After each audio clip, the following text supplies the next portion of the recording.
Movie Scouts 007 Keyboard Road Warrior series where we play Euro Truck Simulator 2 with a laptop and its keyboard. At the end of the last journey, we leveled up to 16. So let's look at our skill point and apply it. So in keeping with my decision to level up in a balanced way, which is obviously something you won't do in your own profile, and something I didn't do in my private profile, but just to show you how a balanced upgrade works, we're going with eco driving. So eco driving level 2 gives us up to 15% of fuel saved when driving with a trailer, and the same when driving free. So again, when I applied 1, I couldn't understand why they just didn't say gives you a 15% saving. But there you go. We've got some new upgrades to look at. So let's have a quick check out, and it seems to be all... look at that. It's an extra 150 bhp. It's £17,500. Obviously that would be an upgrade, so we wouldn't pay £17,500. There's a sun visor, a weird looking paint job. Oh, hang on, no, that's the Euro 5. So that's for the Classic. For the FH, you get a Euro 5 700 and a Euro 5 750, and it's a little bit more expensive than the Classic one, which is 20,400. But again, it's an upgrade. So the nearest shop will almost certainly be where we repair our truck. So if we set the GPS for that, it'll take us to where we put our huge engine in. We'll have a look, we'll see how expensive it is, we'll see what it takes from us.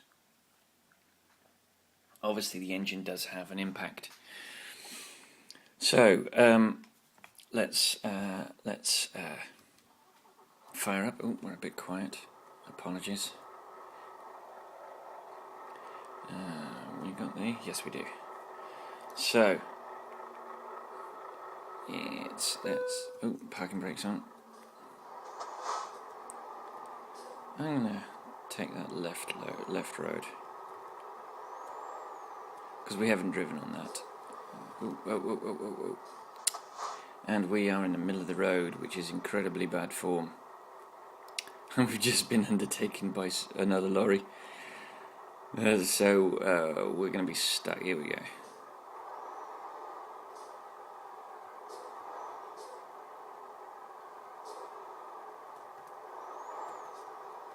We're okay. Left at the roundabout. We're a bit dark as well, actually. It's better. And let's... Remembering that we're in the UK. Let's have a look. So we've got 64,000 in the bank. We're quite away from our 144, which is...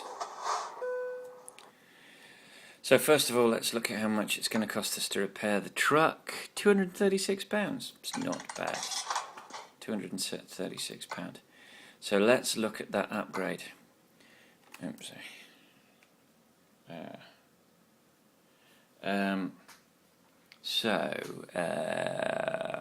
Actually, did we?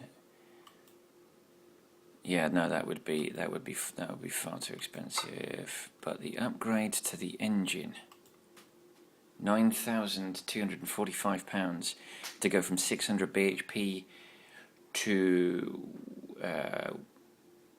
750 bhp. I can cope with that. Let's confirm that. And we now have 750 bhp. So let's go and recuperate. Because hang on, lights.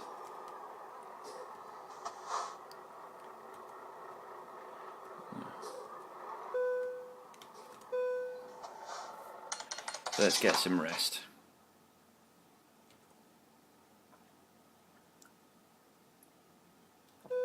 and one final rest so that it brings us to daylight. Right, okay. Right. Oh, hang on. Let's get the engine on. Oh, I didn't put the parking brake on. What an idiot. Oh. That won't come back to bite me ever in the future, will it?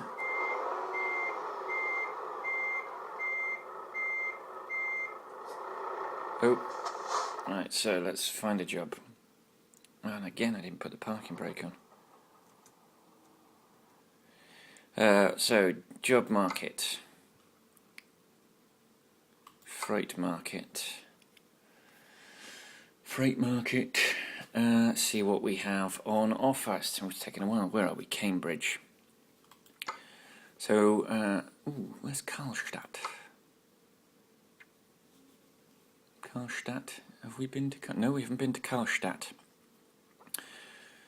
So let's set Karlstad as our destination. Let's get our screenshot for posterity. And where are we? There we are. Yes, there we are. Okay, we've got our screenshot for posterity. So let's fire up the engine. Oh God, I've got cables everywhere today because I'm charging a bunch of stuff. Engine on. Parking brake off. Let's get. Whoa, no. And let's head to our depot. Ooh, where the heck am I going? So it's still a little bit night time. Oh, there's a rock. So, travelling. I thought I'd talk about travelling today because this evening I'm travelling from Christchurch to Auckland by aeroplane, and as I said in a previous video, it's not something that I did and actually no, I'm not sure I did speak about it because I think the portion where I was talking about it never got recorded. So either way, I didn't used to do a lot of travelling until I met my wife, and her and her family travel quite a bit, a lot. They are all what I would refer to as frequent flyers. I have never flown so much in 1 year in the space of 12 months as I have since I've been married, since I met my wife. So let's take our job. So we're going to go to, it looks like we're going to Felixstowe, then we're taking a ferry to Esbjerg, then we're crossing Denmark, then we're taking a ferry to Sweden, and then we're driving to Karlstad. So let's pick up our load.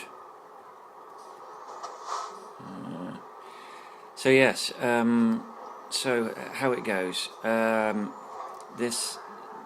This last 12 months, the wife and I flew to San Francisco for a little holiday before we started our year. Okay, let's pick up the load. Before we started our year in New Zealand, we flew to San Francisco. We spent a week in San Francisco. We had a lovely couple of days with some friends while we were in San Francisco, and then we flew to Auckland. We spent a week in Auckland, then we flew to Christchurch. We flew from Christchurch to Auckland for my father-in-law's birthday. Then we flew back to I'm on the wrong side of the road. And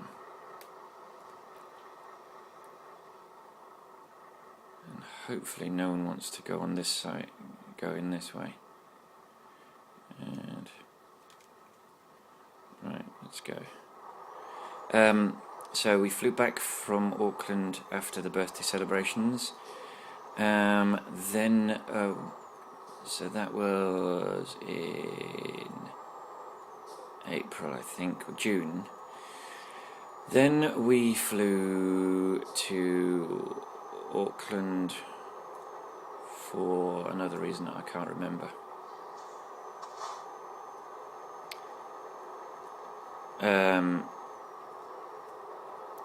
And flew back to Christchurch. Then at Christmas we flew to Auckland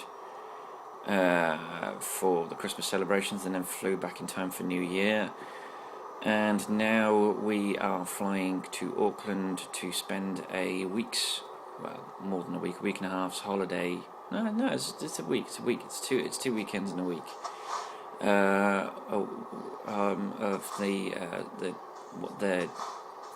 We're having what Kiwis would consider summer holiday, because their summer is in December, January and February.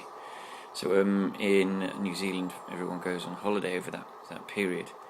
Kind of sucks the joy out of Christmas. Whoa. Kind of sucks the joy out of Christmas for me, because you are having a whole bunch of holiday all in one go. I kind of like the idea that you get a big holiday at the end of the year for Christmas and a big holiday in the middle of the year for your summer holiday. I prefer that, I've got to be honest. It breaks the year up in two. But they obviously the seasons being what they are in New Zealand, you have to do it that way round. That's the way it is. So, oops. So we're all right for petrol. We're all right for rest. We've got nothing to worry about. We will have our mid-journey rest on the ferry from Felixstowe to Esbjerg. So we don't have to worry about missing a rest stop, as I have done in the last 3 videos. I've missed a rest stop in the last 3 videos, and I have stuffed it royally. So I have travelled quite a bit in the last 12 months by air. I love it. I've got to be honest, I love it. I'm not getting the enjoyment out of it that I was prior to that, because as of this year, airlines have started charging you an extra, well, in New Zealand, an extra $10 for picking your seat. I want to sit by the window. I absolutely want to sit by the window. It's my favourite place to sit. I don't care about legroom. I want to be able to see out of the window. I don't drink much on an aeroplane. I usually go to the lavatory before I get on the aeroplane. I want to see out of the window. Colour me a kid. I am filled with the joy of air flight. It's, as Louis C.K. would say, you are sat in an armchair in the sky. The miracle of science never ceases to amaze me on that front, that you can sit in a tin tube in the middle of the sky in a chair, and you can travel 5 or 6 times faster than it's possible, well, more than that, probably 7 or 8 times faster than it's possible to legally travel on the ground in a car. I find that truly amazing. I can't understand why people aren't still. I mean, I know we've been travelling by air for nearly 100 years, but I still can't understand why people aren't more amazed by the fact that you can get into a metal tube and shoot into the sky, and a journey that would say take 3 months by boat. Actually, probably not 3 months nowadays, because boats can travel a little bit faster. Something that would probably take a month by boat takes 20 hours by airplane. So my flight from London Heathrow to Auckland, if you take out the stopover time, we had a week in San Francisco. If you take that time out, it was about 22 hours. That just astonishes me. It takes less than a day to go from one side of the planet to the other. That's just astonishing. How are people not amazed by that still? And I don't mind sitting and waiting for a couple of hours to get on a metal tube to rocket from one side of the planet to the other. It doesn't bother me. I'm not concerned about the waiting time for that. You know, I do get very disappointed in people that complain that they've had to wait an extra 20 minutes to get on an aeroplane for what is frankly a miraculous journey from one place to another. That was absolutely, unequivocally impossible 100 years ago. It's just probably a bit more than 100 years ago. I can't remember when the Wright brothers and that dude from New Zealand first took their flights, but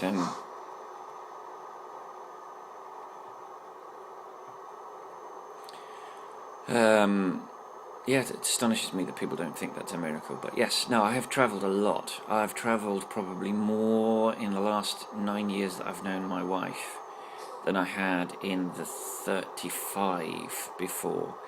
In the 35 years before, I'd taken one international flight, and that was that was all the way to Dublin from Bristol. That's not. I mean, it is an international flight because Dublin is in the Republic of Ireland, which is a different country.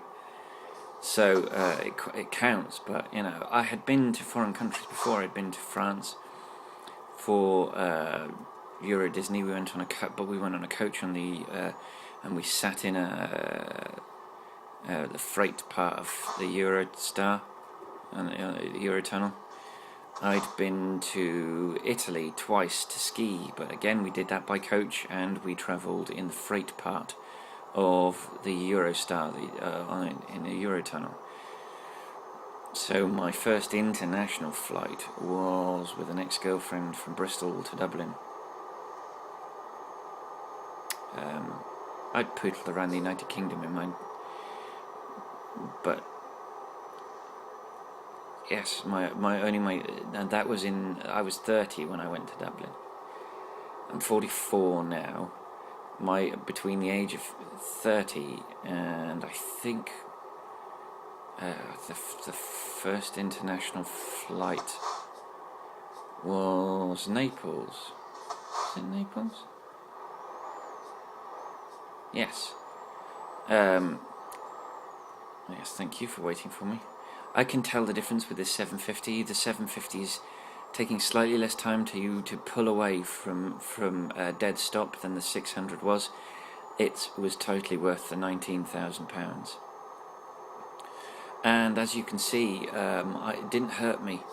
My 4 extra drivers are actually pulling in money, and so they're actually now making more money than I am spending than I'm having to give back for the loan instalments. So the loan instalment to get the first truck and the second truck and to employ a driver was completely worth it. Within I think we did 6 journeys to get until we got the loan. This is journey number 33. So 20 odd journeys, 23 journeys.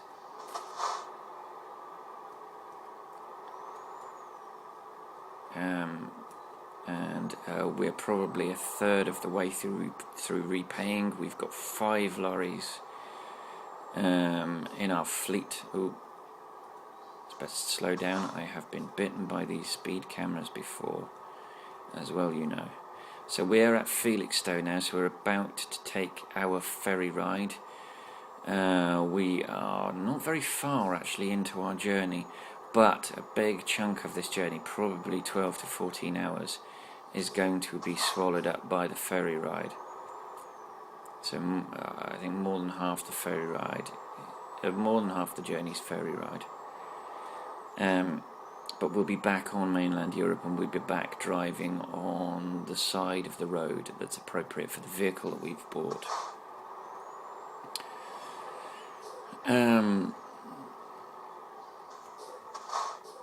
Have we done it again? Have we done it again? Have we passed the bleeding... I think I've done it again. I think I have passed... I honestly... I don't know what's the matter with my brain, but I think... Whoa, whoa, whoa, whoa.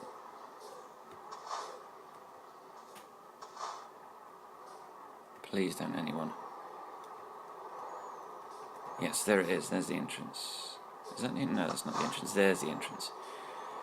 Well, we got away with it this time, because there wasn't any traffic. But I really do need to start concentrating. But it does. I mean, I am demonstrating here that you can get away with errors on this game. So we're not going to Europort. We're going to SBR. That's £1,192. Sorry, that £1,192. So we're about to embark on our journey, and we will load in SBR. And of course, it's night time.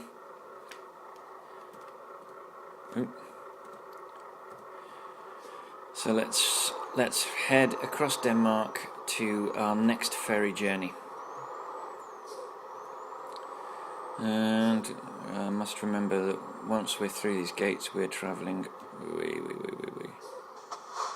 Slow down so that we don't damage the load.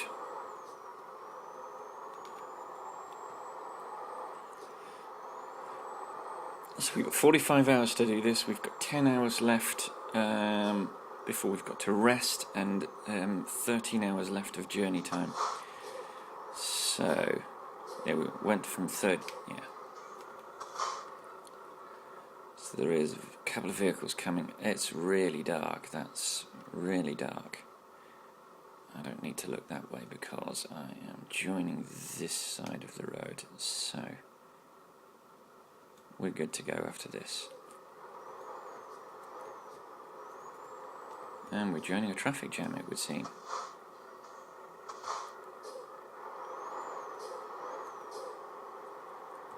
Oh, listen to that beautiful 750 bhp engine.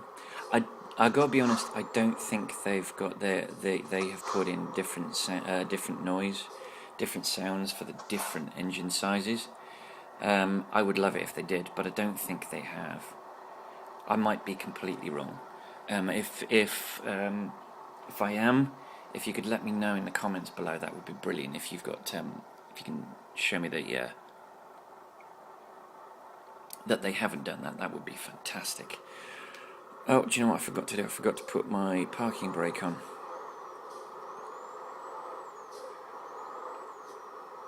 How heavy is our load, just out of interest?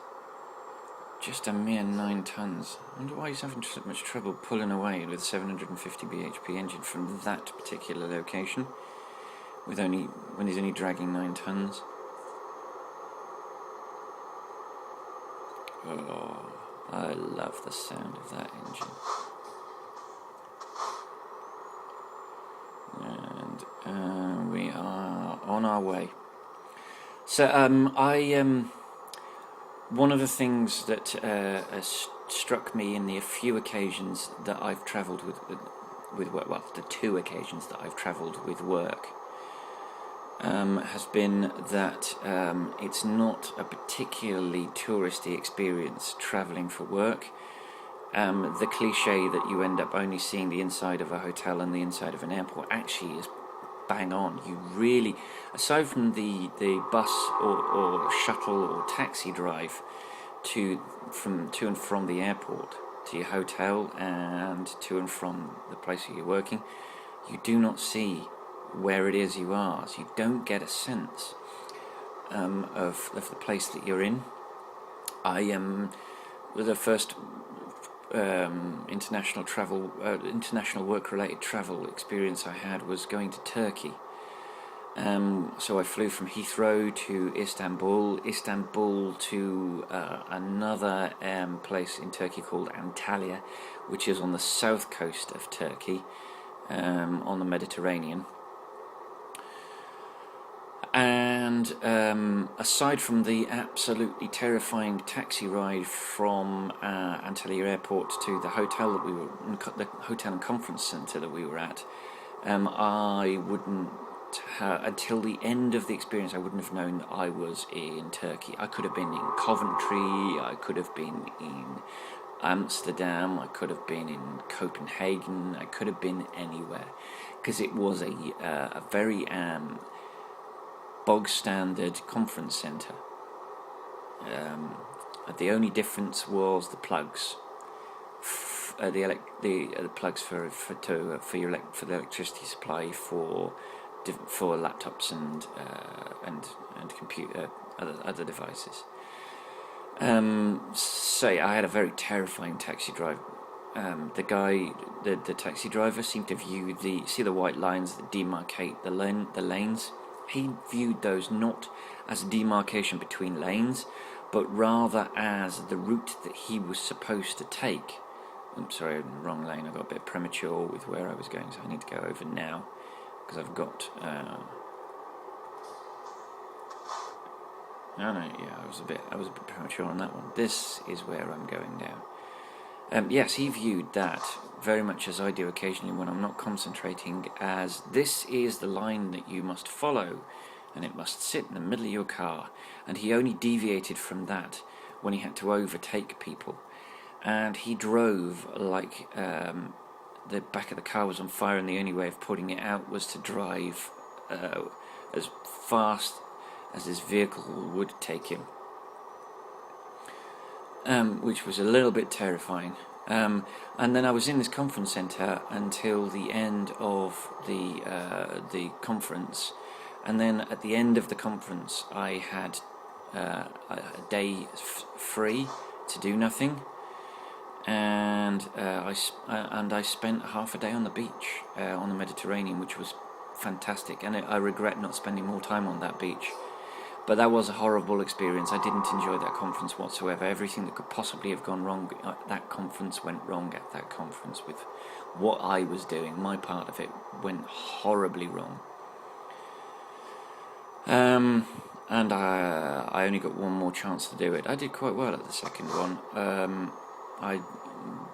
I'm on my sabbatical, and I missed the one in Berlin last year. I did one in Antalya in Turkey, one in Noordwijkerhout in the Netherlands, and there was the last year's one was in Berlin, and I missed that one because I was here in Christchurch. There isn't one. They do it every other year. I doubt I'll be invited back because we'll be on the tail end of my contract. The contract with the equipment, and my understanding is that I will be on my way out as an employee.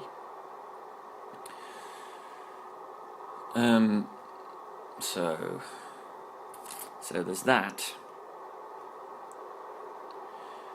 But so my international travel experience has all been crammed into the last 9 years, which is fun. But I wish I'd spread it out. I wish I had travelled more. I wish I'd done more when I was fitter and younger. And when I wasn't so worried about money and I wasn't so worried about being comfortable, and when my health was more robust. Almost a year ago I had my gallbladder removed. God, this is astonishing. 8 months ago. So it's not almost a year. It's quite, it's 2/3 of a year. 2/3 of a year ago, I lost a part of my anatomy that I'd had since birth. And the bastards didn't let me have it. They didn't let me see it. They wouldn't let me keep it. Part of my anatomy, and I wanted it. But there you go. I would have liked to have kept my gallbladder. Not inside my body, but outside my body.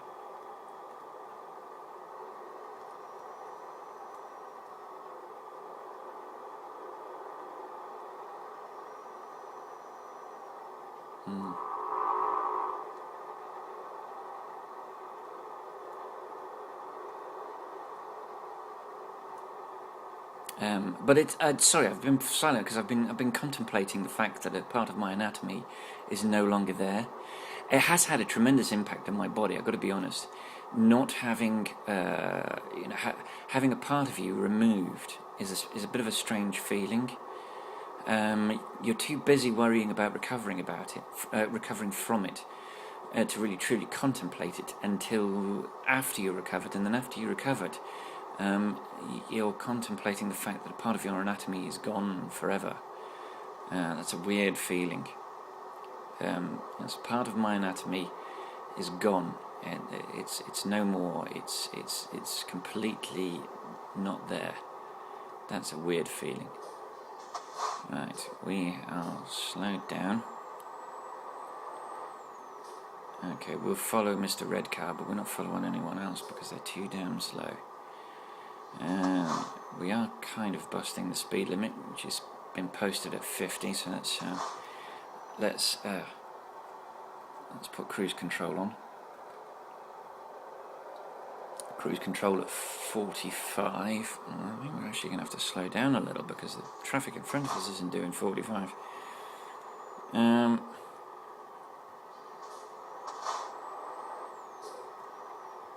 That's interesting.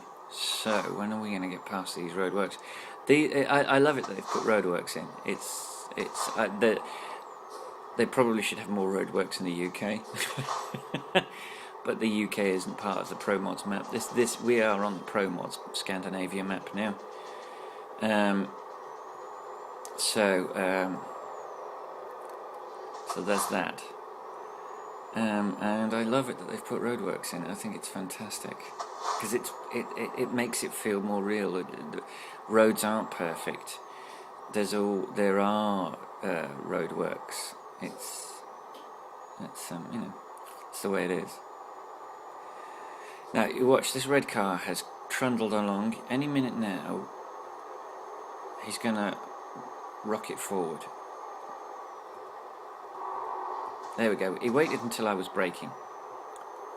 What I wanted to do was get up to speed and then follow him. I had to wait until that green Jaguar. See, now the green Jaguar is going to rocket away, having made me lose momentum. Honestly, if you're driving around a truck, please be aware that these guys have. It has an impact on the environment. Every time they have to go, go from a standstill, they're using more fuel than they would if they're allowed to maintain the momentum. So if don't be a moron, don't be an idiot. If there's a truck around you, be aware that that guy is desperately trying to keep momentum going, because it's a struggle to get it back once it's gone. So we're on our way to our ferry journey, and that's possibly where I will take my camera break, because I have to take a camera break in order to make sure that I have enough space.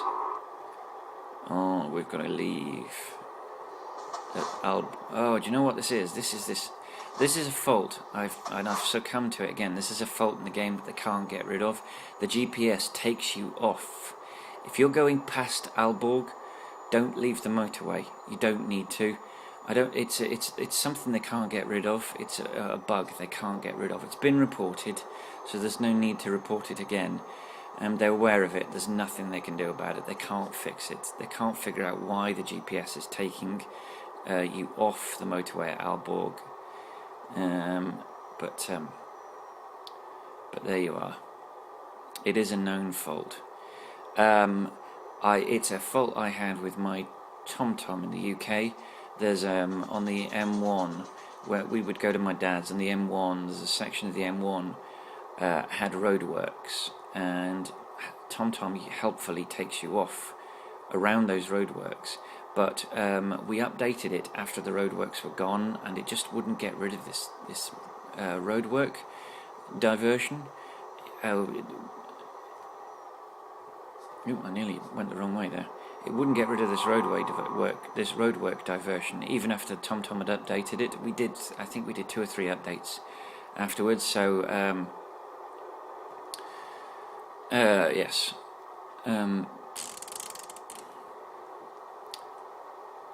Yes, it's a thing that happens in real life as well as in this game. Although I think in this game, it's just a clash of the road layout. I'm not sure why. I suspect. You'll notice that when you discover sections of the road, they become yellow, and sometimes the junctions will all become yellow, and I wonder whether they've mapped it all together and they can't unmap it without completely remaking that part of the map. Now you'll see the income has gone up to 83,800. I suspect that we may be able to afford the extra garage sooner than I thought. Now, what I'm going to do is there aren't enough garages. There aren't enough drivers to have drivers in every city. 5 drivers in every city on the map. There wasn't enough before SCS added going east. There aren't enough with ProMods adding the Scandinavia and Northern France maps. I'm going to stick to the to mainland Europe and the UK having my garages. I'm not going to put any garages in any of the ProMods. That's not because the ProMods are bad, but if for any reason the regular game has a conflict with ProMods, I don't want to lose all of the progress with my garages. So what I'm as wonderful as these maps are, I'm never going to have. I'm only going to have the one garage, and that's the Scania garage in. Oh, do you know what? It's a thing I keep promising to learn, and that's how to pronounce the city where Skoda have their garage. Oh, what am I doing? I have done it again. Like an absolute moron, I have sailed past.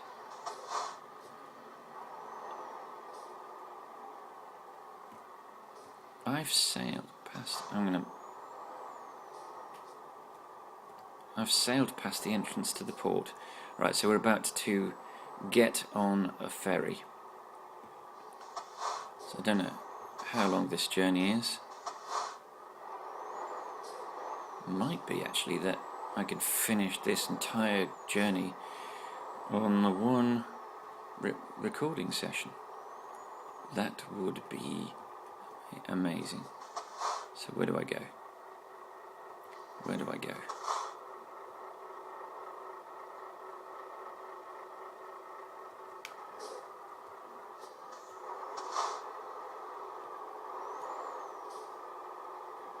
Well, that's parking.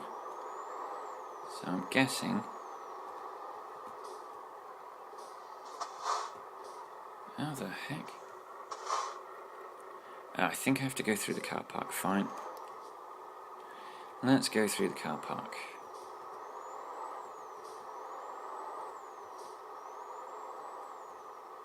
Let's do that. Let's go through that car park. Oh, actually, I bet you that's it. Yes, that's it.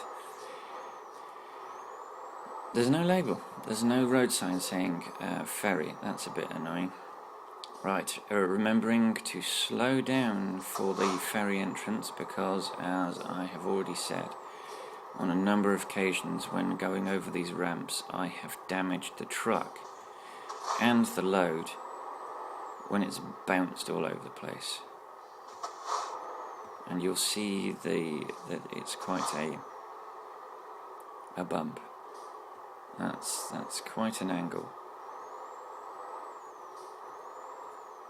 So let's park up and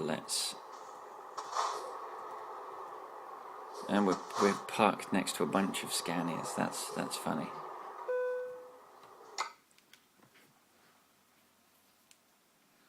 Okay, we are where are we going?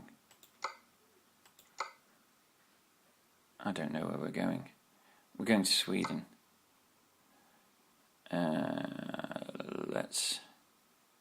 Let's go that way. I think that's the right thing to do. Gosh, I hope it is the right thing to do.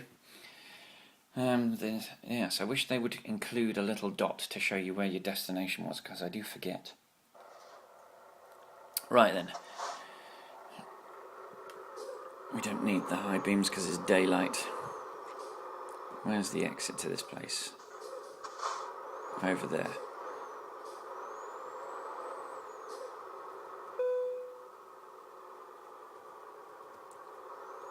Okay. 5 hours. Can I do it in one recording session? Let's see.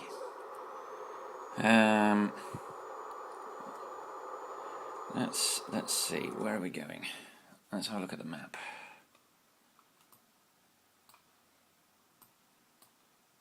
Yeah, I did the right thing.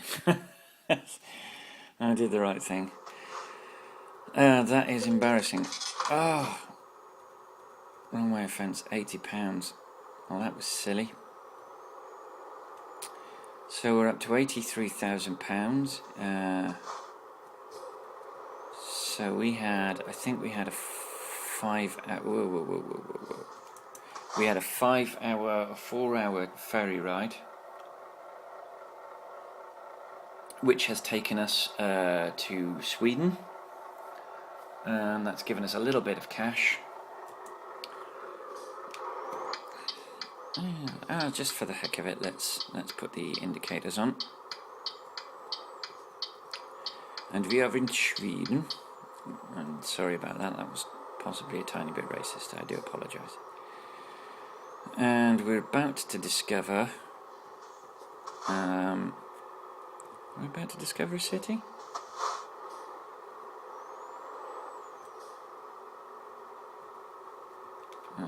Where are we? Göteborg. We're in Gothenburg. We're about to discover Gothenburg. Do you know what? As I'm here and I'm driving through Gothenburg, I am going to go and get the 2 discoverables over there, the truck dealership and the recruitment agency, because I'm going through, so I might as well. And it'll only take a minute, and I'm in Gothenburg, so it's allowed. Before anyone shouts at me. Right, so let's take a left here. And then we'll take a right to get the 2 discoverables. Bizarre that they're on the same road. They don't normally stick them on the same road. And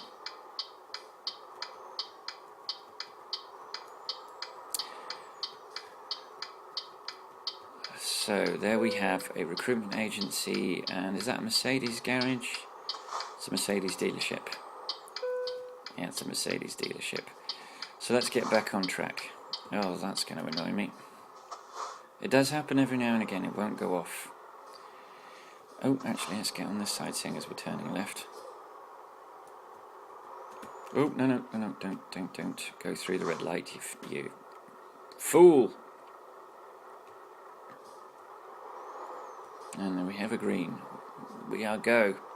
FAB, Virgil. That's Thunderbirds, for anybody that doesn't know what the heck I'm talking about. And we're back on track. See, it wasn't much of a detour. I feel good about that. And we're taking a right. Here. And then we're going to go on a motorway, which you can just see on the left. Hopefully it's a motorway. I'd like to get on a nice big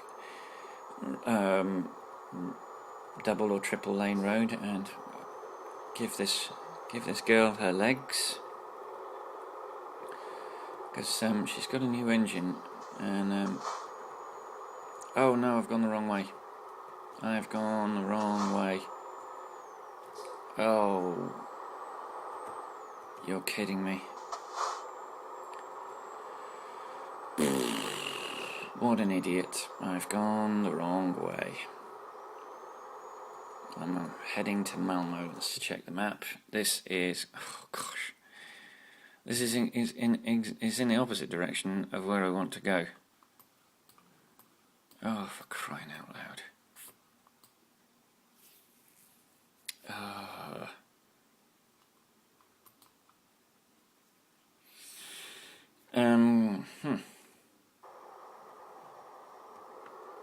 I don't think there's going to be a way I can turn around unless there's a gap in the concrete barrier. There's nowhere I can turn around, but I am literally going in the opposite direction from the one I want. If only there was a little gap. If only there was a little gap. I have a feeling I'm going to have to pull over, stop the recording, take that camera break, because I'm not going to make it now. And I'm going to have to travel miles out of my way to get back on track. This is my own fault for not paying close enough attention to the GPS.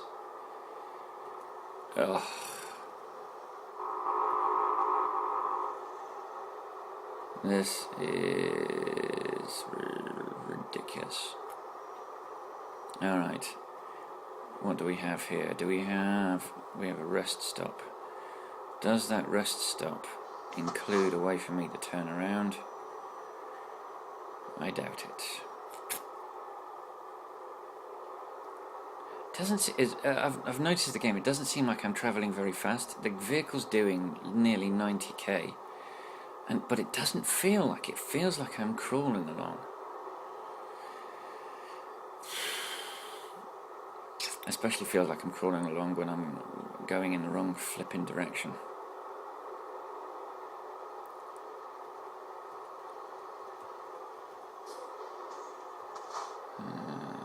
I thought perhaps there might be a gap there, but there isn't a gap there.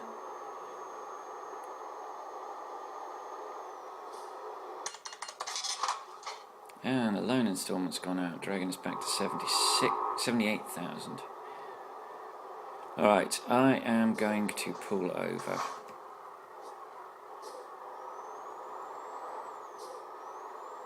And stop the camera so that I can...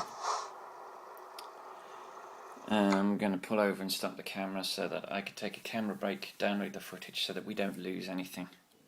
Okay. Let's get this disaster back on the road.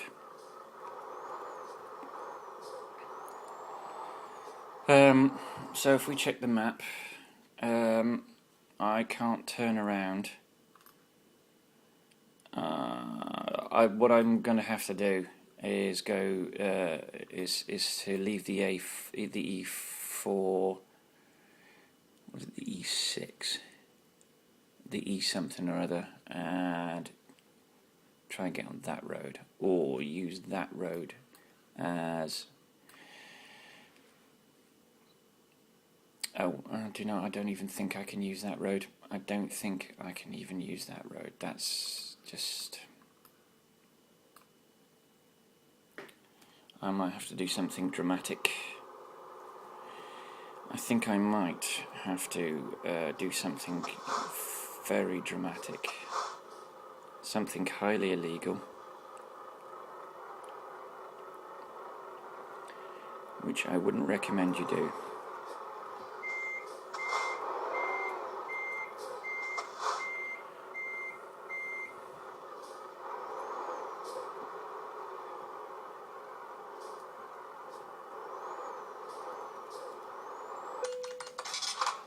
Oh crap.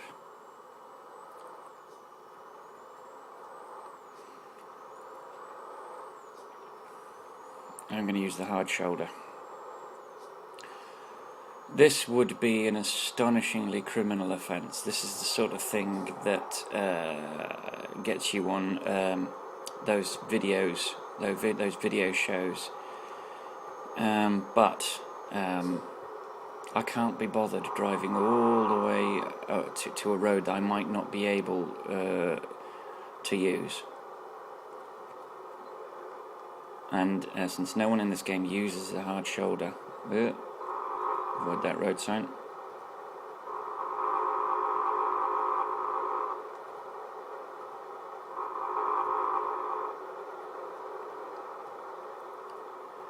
I should be okay, unless someone wants to go into the garage here as I'm crossing it. No, I think I'm okay. I think I'm okay.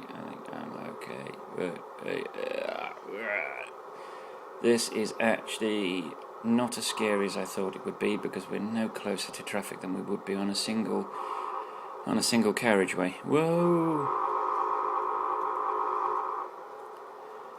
but I am sweating.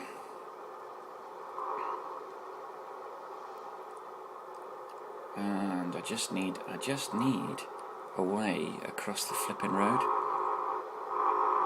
Is all I need is to get across that road. Now what I'm not going to do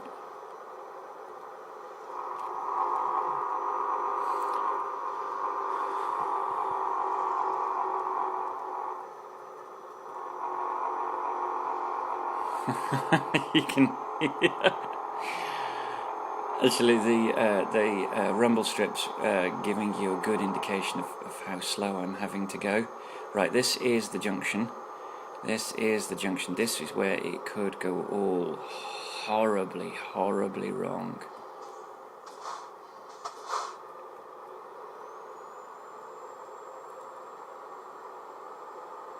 And this is where I need to get across.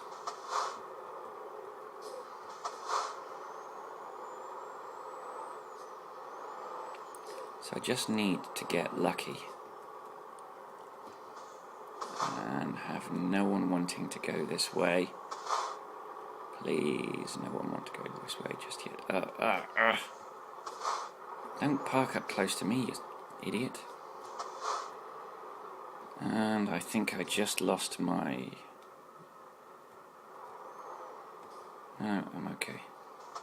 Right, I should be back on track now.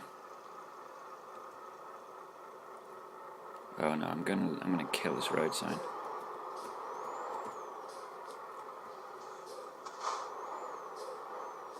I just lost my excellent. Did you just see it tick to 1%? Oh well, there's nothing I can do about that. I was on the wrong road. It's totally, completely and utterly my own fault. I should have been paying much closer attention to the road signs, and that's what happens. That is what happens. Oh!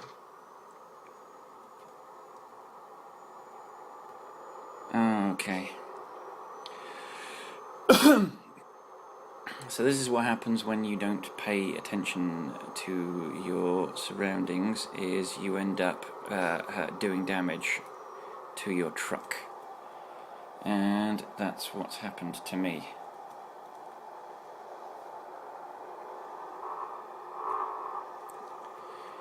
And I nearly swung it into the yeah. Oh, this is all going wrong. Okay, we're all right.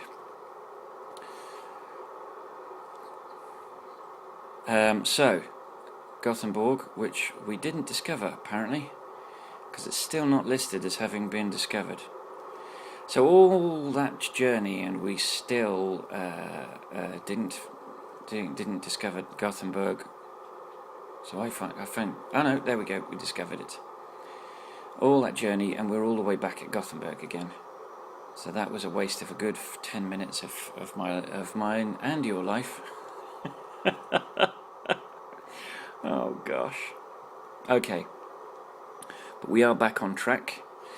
Monetarily we're okay. We are 60,000 away from that next garage.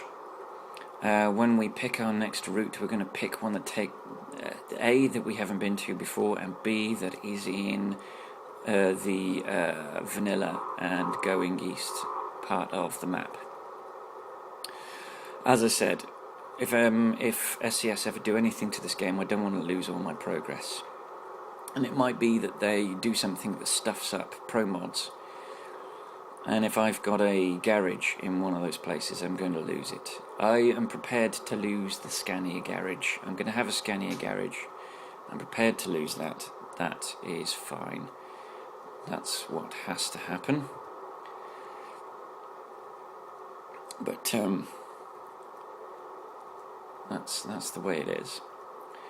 So I was talking about international travel, and I was talking about about wanting to have done it while I was still healthy, and then I was describing how I am not healthy anymore. Well, I'm not healthy anymore. I'm 44, so the body is starting to lose its grip.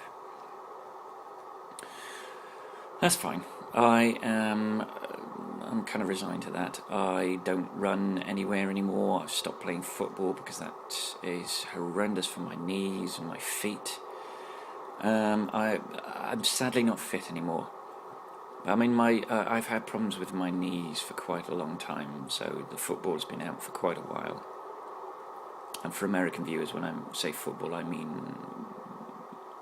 what you would call soccer. Damaged both of my knees playing football. I've damaged a couple of my toes playing football. I broke all of what you would consider knuckles in your hand, but in my foot, where the toe joins the rest of the foot. Playing football, five-a-side football on one of these fake grass pitches, one of these vinyl pitches.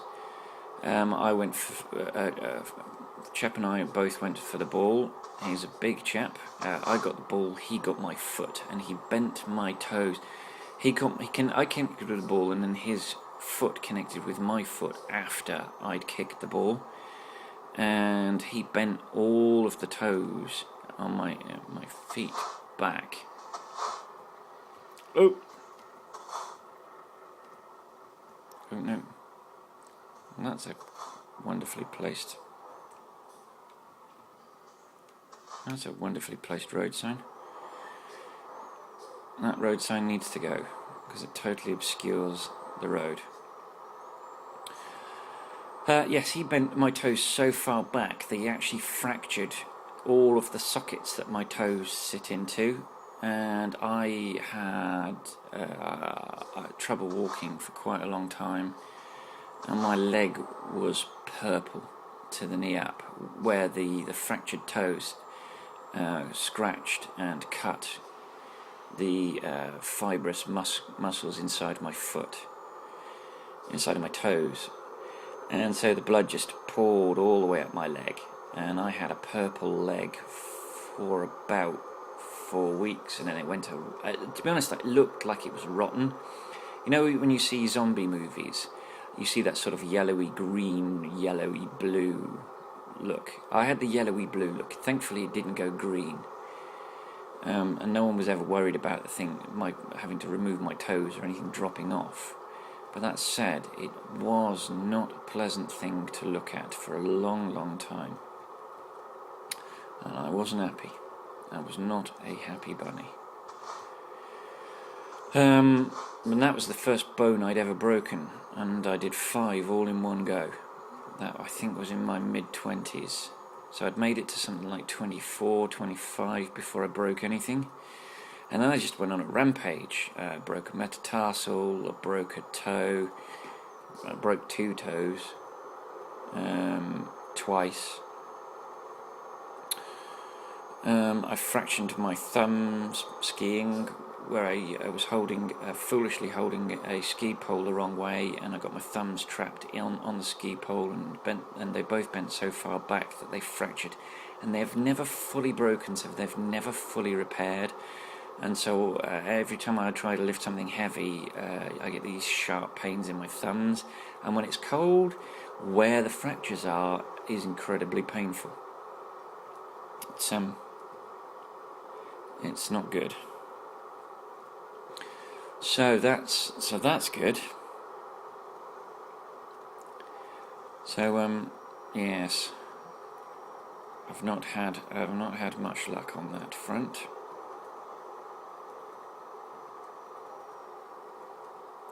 But these things, these things happen. The body is a remarkable piece of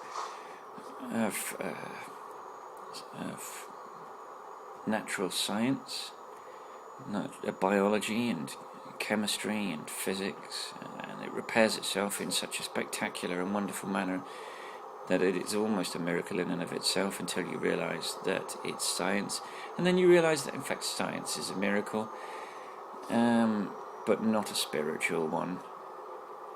I don't hold to that. I'm going to use a swear word, so if there's any youngsters watching, close your ears now, but spirituality is total bullshit. I've got no time for gallbalderism. For a multitude of reasons. To be honest, I'm not angry with them because they believe in a supernatural imaginary friend in the sky. I'm angry with them because they impose their nonsense on the rest of us, and they do it tax-free, and they do it with impunity. And while they're doing it, they do it in the name of the supernatural imaginary friend, and they use the name of the supernatural imaginary friend to commit the most horrendous atrocities. And so that's why I hate religions. If you wish to believe in fairy tales, that's entirely your choice, as long as you don't impose those fairy tales upon me or any children I might have. That's my line in the sand.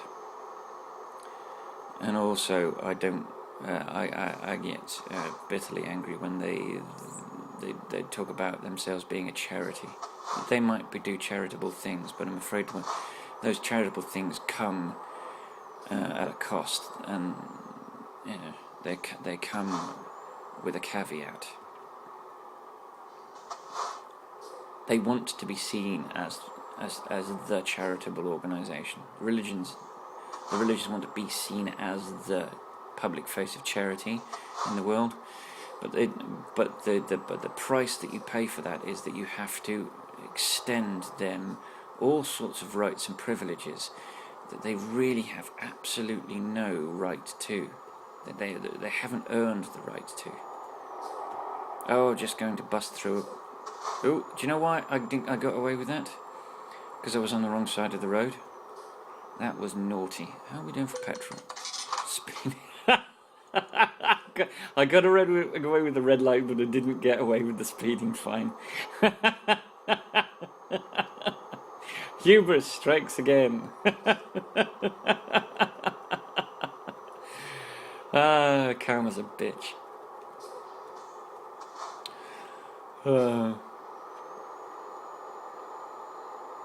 So we Zombo, you're letting me down, buddy. Where's the love? Oh, let's see how much this cost us. How much money have you cost us, Zombo? £1,300? Are you kidding me? £1,300? I'm willing to bet that's more than you earned on the outward journey. Let's just quickly double check. So this is the thing you've got to watch. You've got to watch Zombo. Let's show his log. That's the second time he's failed to bring a delivery back to Liverpool. £600. Yeah, he's cost us nearly £2,000 out of 6,000. So he's costing us a third of our income. How is Bujo doing? How many jobs is Wow, Bujo's on the run. Good old Bujo. See, Bujo the man. Okay. Can't see where I'm going. Ooh! The sun just went in Christchurch. It just went behind a cloud. That's not good. And we're about to go single lane, and I am going to speed past those dudes, but I didn't need to go in the opposite lane because those chaps ahead were far enough ahead and going fast enough that I wasn't forced to overtake them. I'm loving this 750 engine. I really am loving this 750 engine. It's fantastic. Its pulling power is amazing.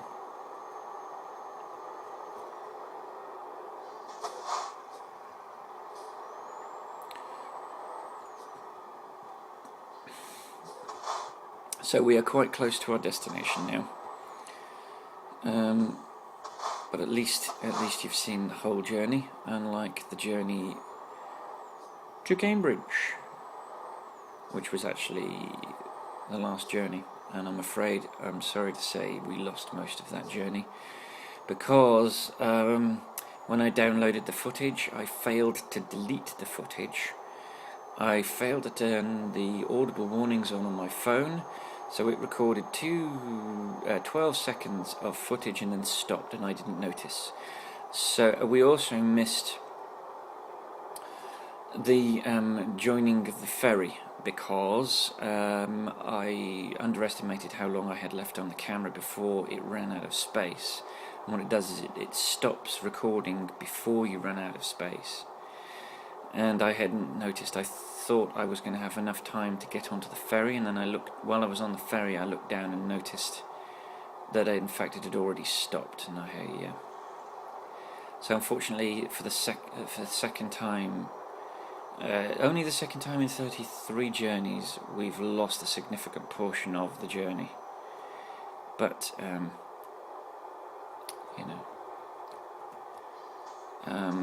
only human. When I make these mistakes, they're not deliberate. I'm not denying anything. And as I proved, I hadn't had any major crash that I wanted to hide. You guys see all of my failings and my crashes and my poor decisions and my failure to spot parking and exits. I put them all out there for you to see. Not because I'm proud of it, but because this is a playthrough. It's not this is not a best of. This is an all of, or it's all of that's available. So it makes me sad because I had a lot to say in both the videos where I lost footage. I can't remember what I said. I remember saying it, but it's been said and it's gone. Am I going to make this? Is this a good decision? And I made it, yes.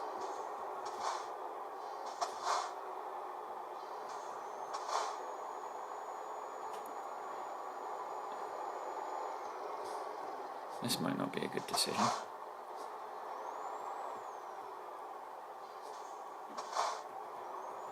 Oh, no, don't. That was close. So what you just saw there at that junction was possibly some of the most appalling driving I've ever indulged in. Yes, no, don't do that. I mean, in the game, it's not as big a deal. Right, see this guy, I'm going to get beside him, and then later on this road he's going to overtake me. Why? I don't know. Why they do this with the AI, I don't. Actually, no, he might actually be going straight on, so we might not see him. But if he turns left, I guarantee you, he's gone straight on. If he'd turned left with us, I guarantee you he would have overtaken me. The AI leaves a junction and joins a junction in the most bizarre manner. They slow down so far ahead of the junction that it doesn't make sense. It simply doesn't make sense. And they when they join a junction, they join it so slowly that you're wondering whether they are an elderly couple on a Sunday drive. And as you can see from my GPS in game, it's Tuesday at 6 in the afternoon. But they join and they poodle along at ridiculously low speed for maybe half a mile, and then suddenly it's like someone's flicked a rocket or flicked the switch for the nitrous. That last one was for American audiences. And they rocket away from you, and they'll do it while you're overtaking them. You've put yourself in danger, in mortal risk of, not mortal risk, but financial risk of damaging your truck and your reputation as a haulier. And as soon as you get side by side with them, they stick the foot down, and mentally I can imagine them sort of turning to look at you and doing the old trumpet thing, the old where they put their thumb to their nose and they waggle their fingers. Do you know what I mean? I can't demonstrate because I can't take my fingers off the wheel, but I'll demonstrate when I'm parked what I'm talking about. So we're at our destination. This is where we're dropping our load. If I'm right, this is a tight corner. And it's not as much fun as parking at the quarry where you can just spin round. But it's not too bad. Alright, it's because you can get a good run up.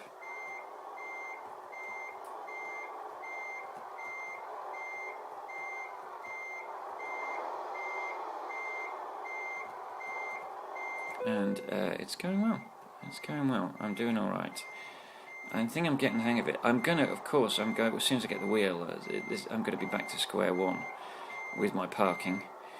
Whoa, no, not that way, not that way, that way. That's it, that's it, that's it. And we're golden. We're good. Handbrake on. Out of reverse gear. Engine off. Trailer and hooked. And before we go through this, the movement I was talking about was where you do that and you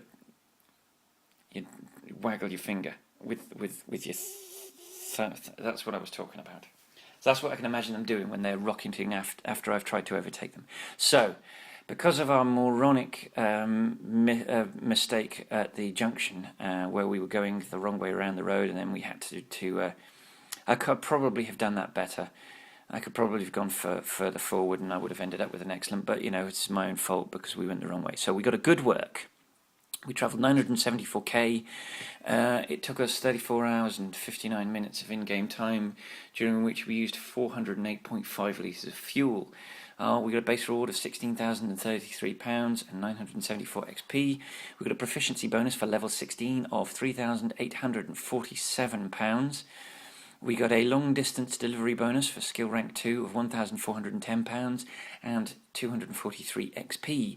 We got a high value cargo bonus for skill rank 2 of £1,410 and 175 XP. And for parking the vehicle, we got 45 XP. We did 2% of damage to the trailer, which I'm confused at because it was at 1% when we came off that junction. But we must have done something else. We must have clipped something. I don't know.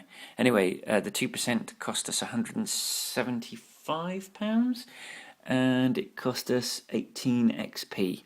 So we ended up with a total of £22,526 and 1,419 XP. We are almost halfway through level 16. We were never going to get to level 17 on this journey because we just, by a gnat's pube, got to level 16. So we have a total experience for this playthrough of £29,225. Our next level, 17, comes at 31,100. We are still a level 16 professional. Thank you very much for watching. Thank you for sticking with me. Thank you for watching all my appalling driving and my evidence that you can play this game, no matter how badly, but can play it with a keyboard. And so until I see you in the next video, I'll see you on the road.